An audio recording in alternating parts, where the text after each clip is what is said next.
أعوذ بالله من الشيطان الرجيم. بسم الله الرحمن الرحيم.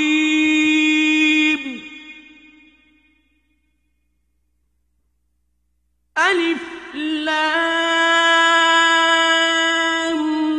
ميم را.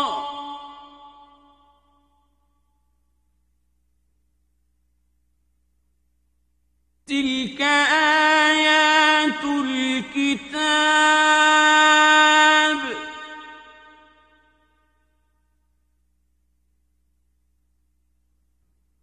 والذي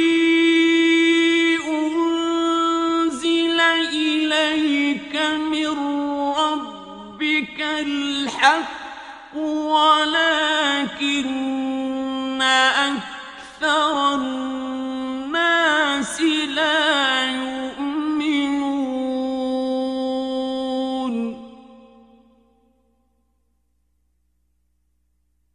الله الذي رفع السماوات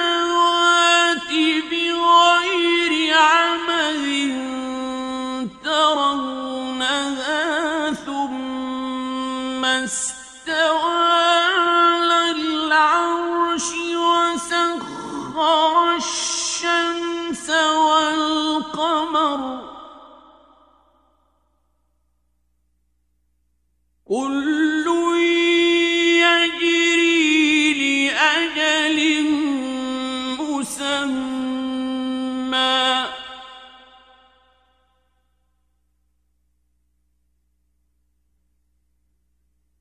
يدبر الأمر يفصل الآيات لعلكم بلقاء ربكم توقنون.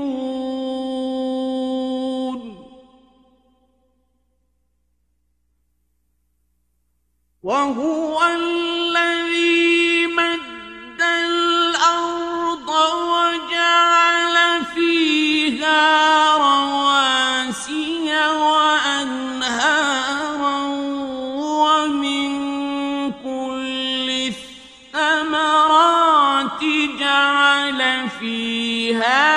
زوجين اثنين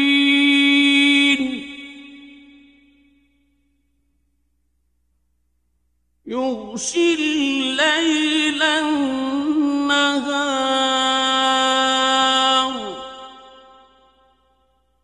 إن في ذلك لآيات لقوم يتفكرون.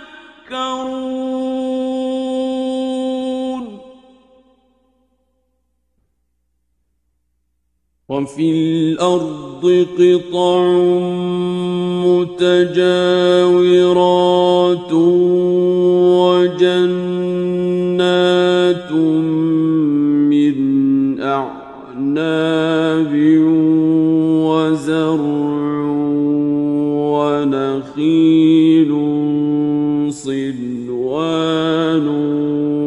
وغير صنوان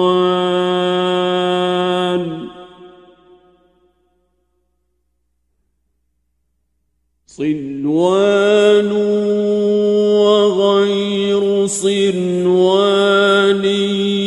يسقى بماء واحد ونفضل بعضها على بعض في الأكل إن في ذلك لآيات لقوم يعقلون.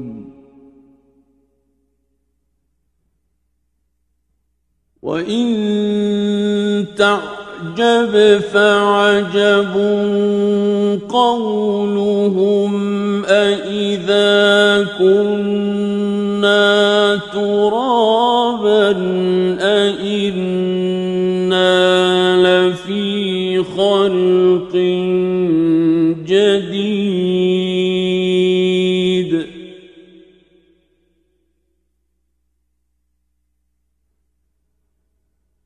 أولئك الذين كفروا بربهم وأولئك الأغلال في أعناقهم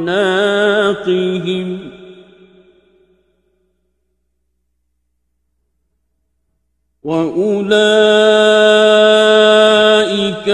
أصحاب النار هم فيها خالدون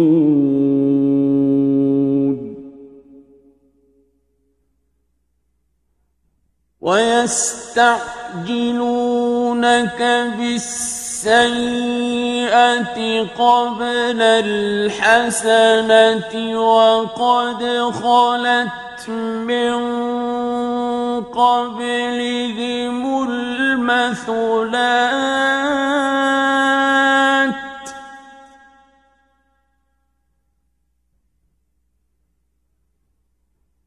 وإن ربك لذو مغفرة للناس على ظلمهم وإن ربك لشديد العقاب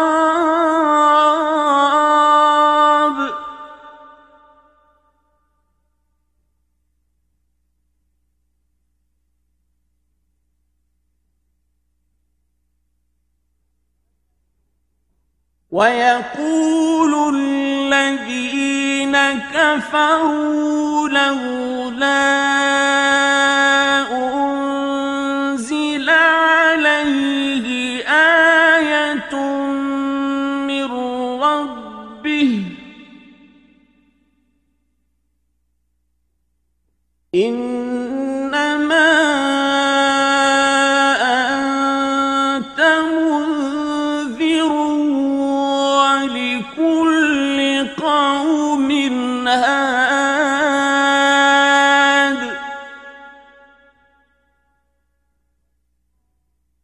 الله يعلم ما تحمل كل أنثى وما تغيض الأرحام وما تزداد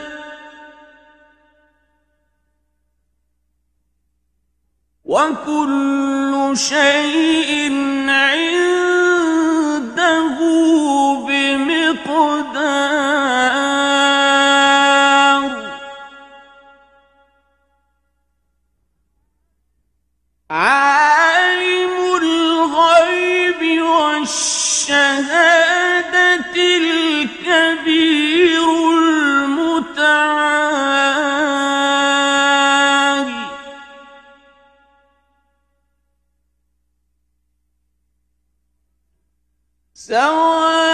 سواء منكم من أسر القول ومن جهر به ومن هو مستخف بالليل وسارب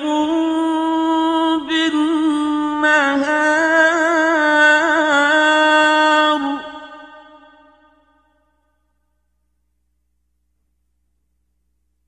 له معقبات من بين يديه ومن خلفه يحفظونه من أمر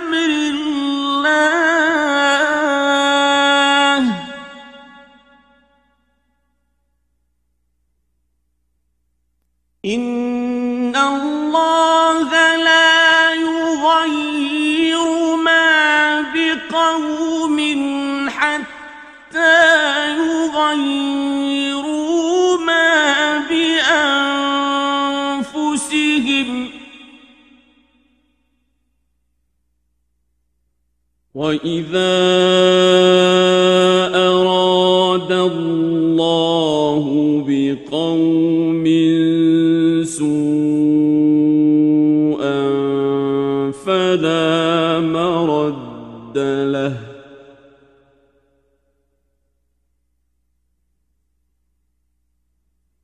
وما لهم من دونه من وال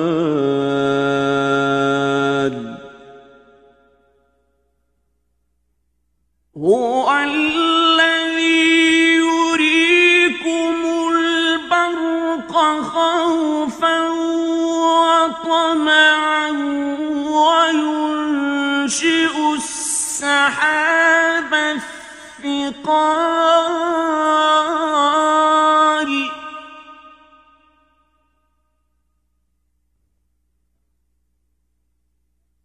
ويسبح الرعد بحمده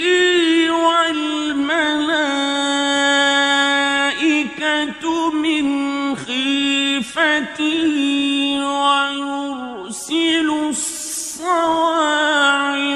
فيصيب بها من يشاء وهم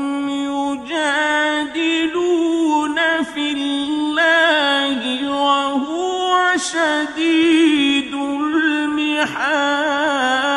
المحال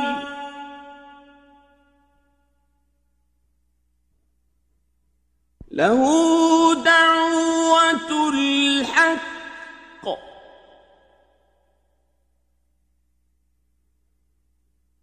والذين يدعون من دونه لا يستجيبون لهم بشيء إلا كباسط كفيه إلى الماء ليبلغ فاه وما هو ببالغه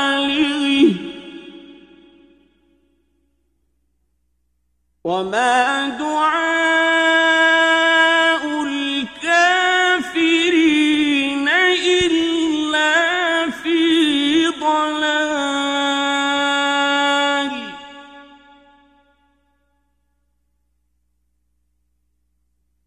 ولله يسجد من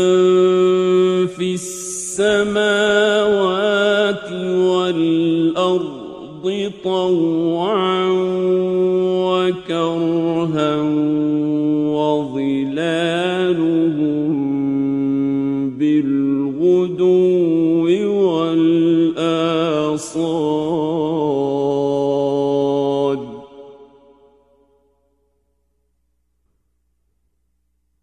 قل من رب السماوات والأرض قل الله قل أفاتخذتم من دونه أولياء لا يملكون لأنفسهم نفعا ولا ضرا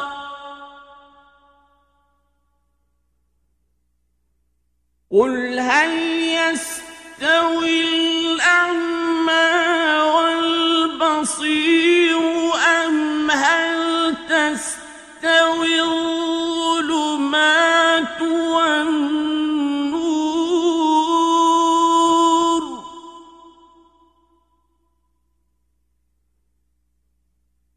أم جعلوا لله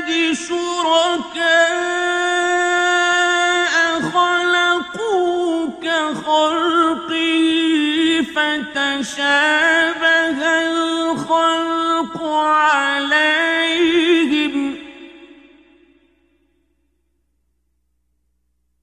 قل الله خالق كل شيء وهو الواحد القهار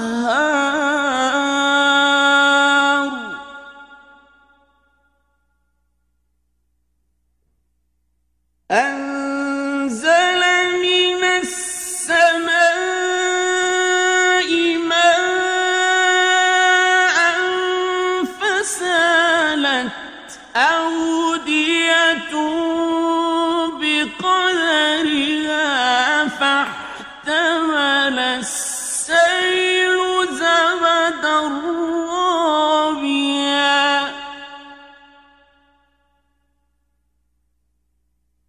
ومما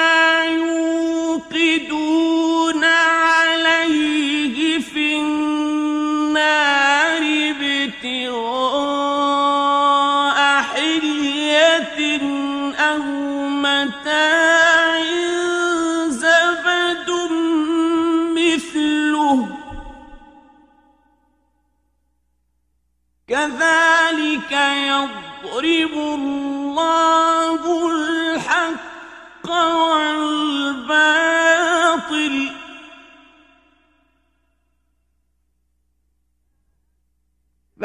فأما الزبد فيذهب جفاء وأما ما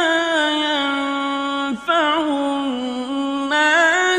فيمكث في الأرض كذلك يضرب الله الأمثال للذين استجابوا لربهم الحسنى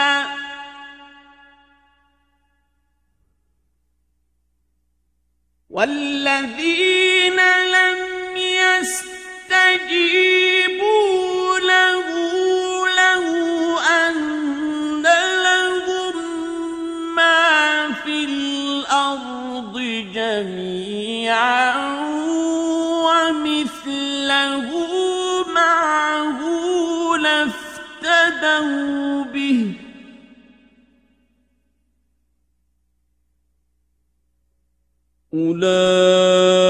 أولئك لهم سوء الحساب ومأواهم جهنم وبئس المهاد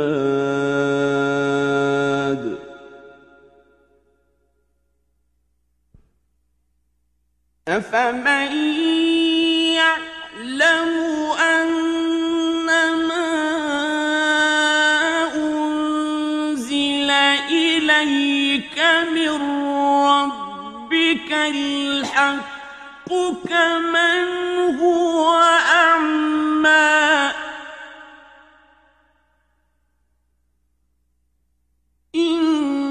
إنما يتذكر أولو الألباب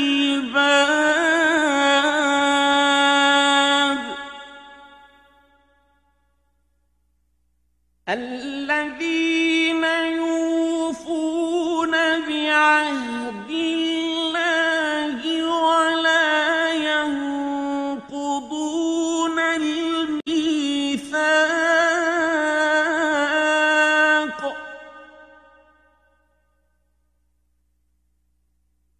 والذين يصلون ما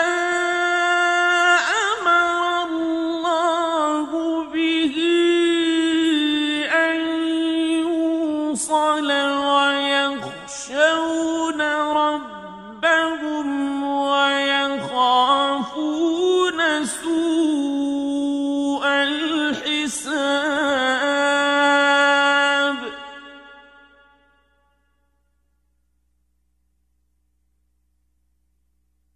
والذين صبروا ابتغاء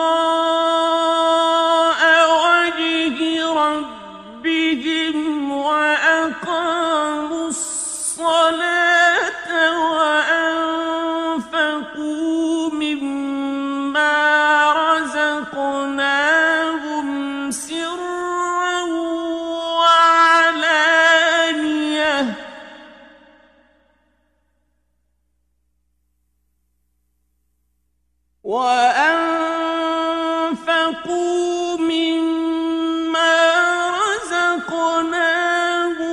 سرا وعلانية ويدرؤون بالحسنة السيئة أولئك لهم عقبى الدار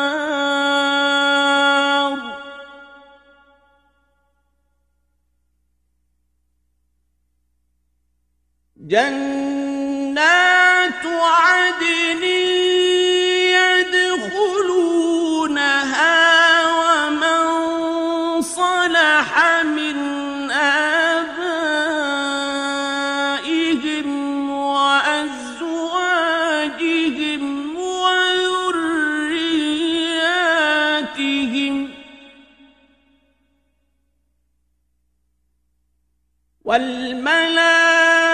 والملائكة يدخلون عليهم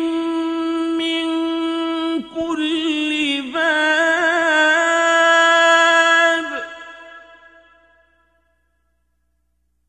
سلام عليكم بما صبرتم فنعم عقبى الدار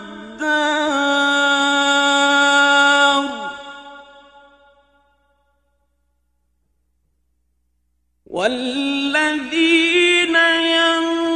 ينقضون عهد الله من بعد ميثاقه ويقطعون ما أمر الله به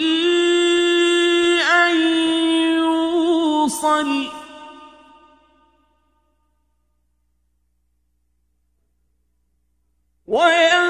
ويقطعون ما أمر الله به أن يوصل ويفسدون في الأرض أولئك لهم اللعنة ولهم سوء الدار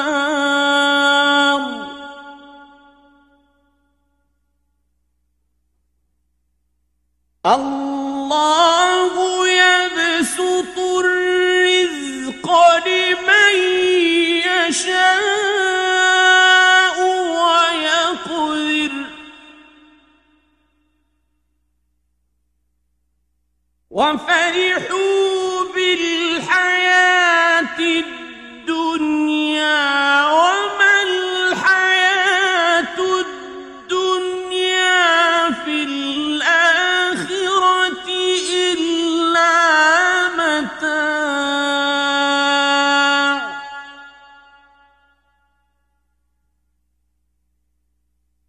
ويقول الذين كفروا لولا أنزل عليه آية من ربه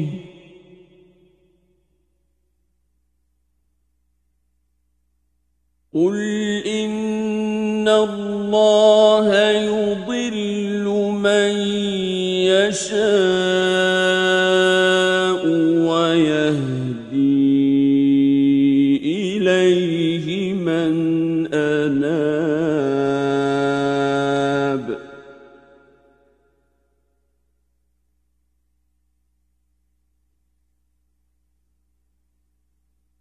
الذين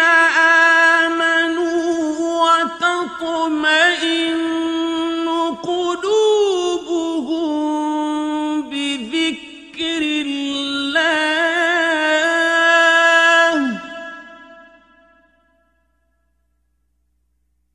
ألا بذكر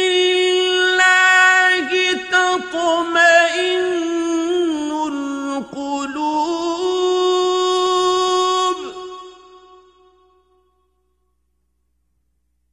الذين آمنوا وعملوا الصالحات طوبى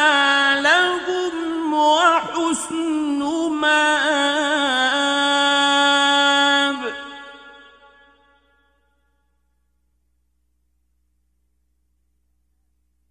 كذلك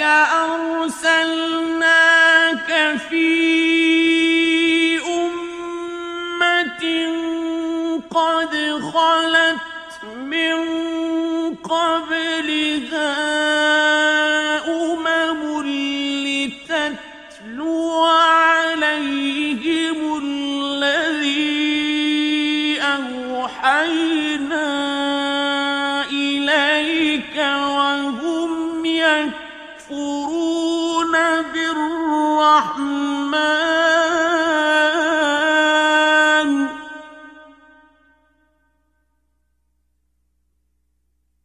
قل هو ربي لا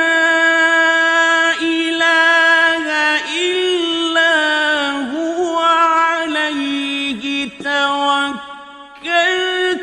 وإليه متاب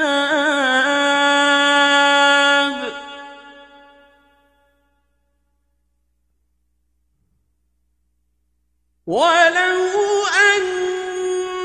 قرآنا سيرت به الجبال أو قطعت به الأرض أو كلم به الموتى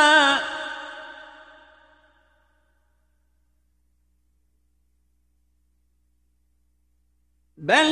لله الأمر جميعا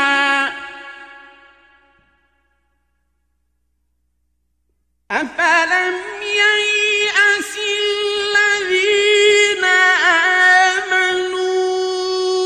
أن لو يشاء الله لهدى الناس جميعا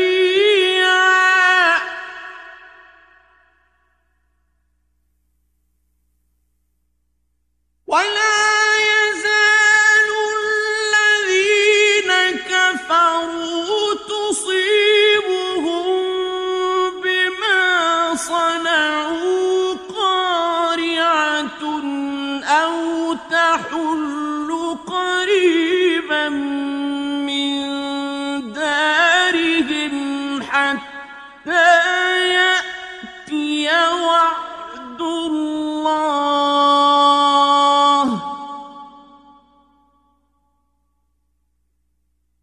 إن الله لا يخلف الميعاد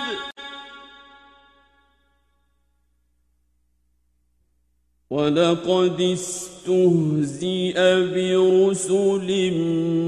من قبلك فأمليت للذين كفروا ثم أخذتهم فكيف كان عقاب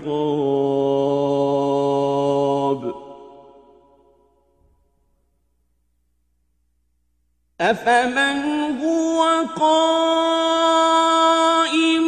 على كل نفس بما كسبت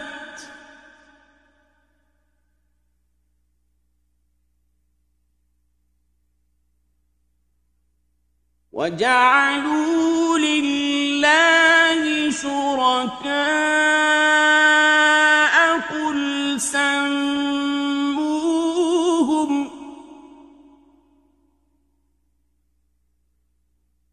أَمْ تُنَبِّئُونَهُ بِمَا لَا يَعْلَمُ فِي الْأَرْضِ أَمْ بِظَاهِرٍ مِّنَ الْقَوْلِ ۗ بَلْ زُيِّنَ لِلَّذِينَ كَفَرُوا مَكْرُهُمْ وَصُدُّوا عَنِ السَّبِيلِ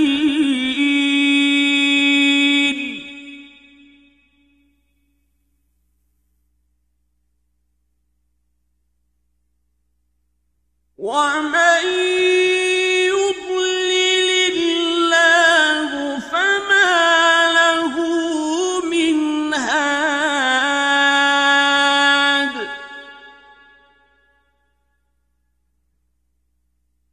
لَهُمْ عَذَابٌ فِي الْحَيَاةِ الدُّنْيَا وَلَعَذَابُ الْآخِرَةِ أَشَقُّ وَمَا لَهُم مِّنَ اللَّهِ مِن وَاقٍ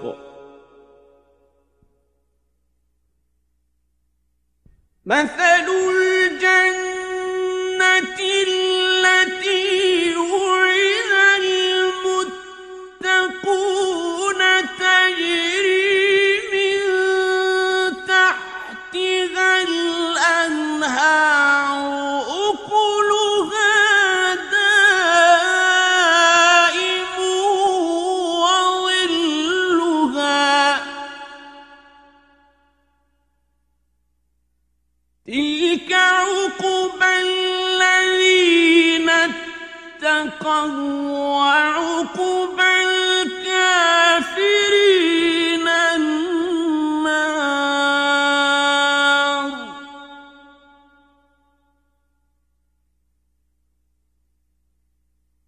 وَالَّذِينَ آتَيْنَاهُمُ الْكِتَابَ يَفْرَحُونَ بِمَا أُنزِلَ إِلَيْكَ وَمِنَ الْأَحْزَابِ مَن يُنكِرُ بَعْضَهُ ۚ قُلْ إِنَّمَا أُمِرْتُ أَنْ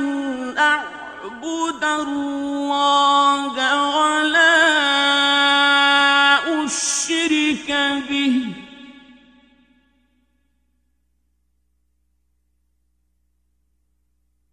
إِلَيْهِ أَدْعُو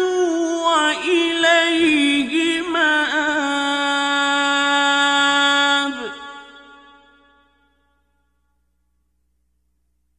وَكَذَلِكَ أَنزَلْنَاهُ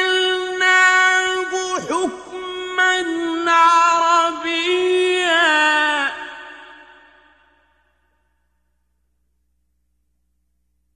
وَلَئِنِ اتَّبَعْتَ أَهْوَاءَهُم بَعْدَمَا جَاءَكَ مِنَ الْعِلْمِ مَا لَكَ مِنَ اللَّهِ مِن وَلِيٍّ وَلَا وَاقٍ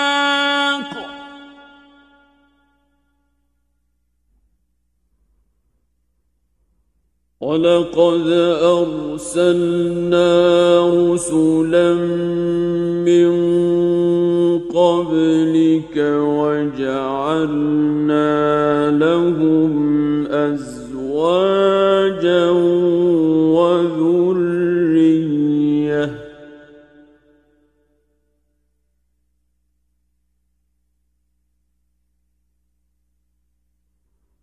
وما كان لرسول أن يأتي بآية إلا بإذن الله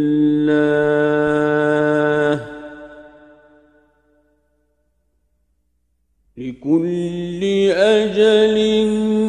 كتاب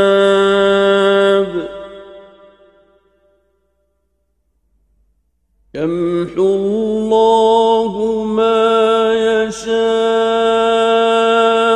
ويثبت وعنده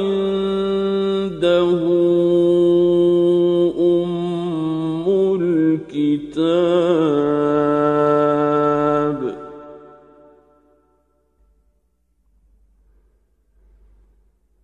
وإما نرينك بعض الذي نعدهم أو نتوفينك فإنما عليك البلاغ وعلينا الحساب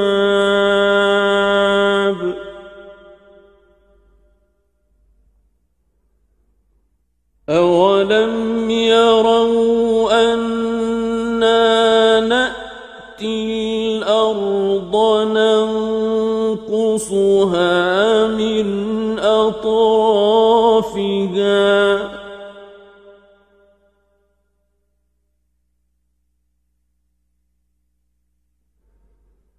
والله يحكم لا معقب لحكمه وهو سريع الحساب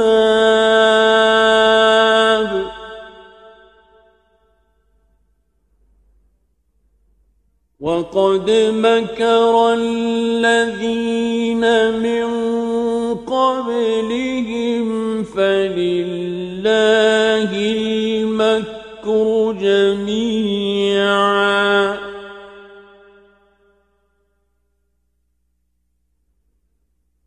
يعلم ما تكسب كل نفس وسيعلم الكفار لمن عقبى الدار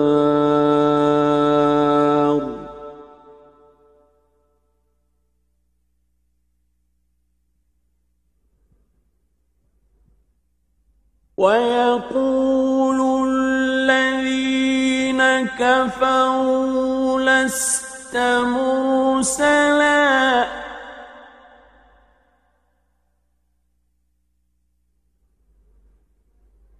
قل كفى بالله شهيدا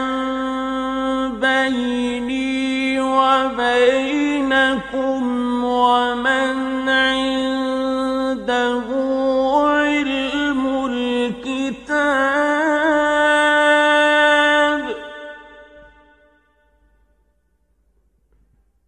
صدق الله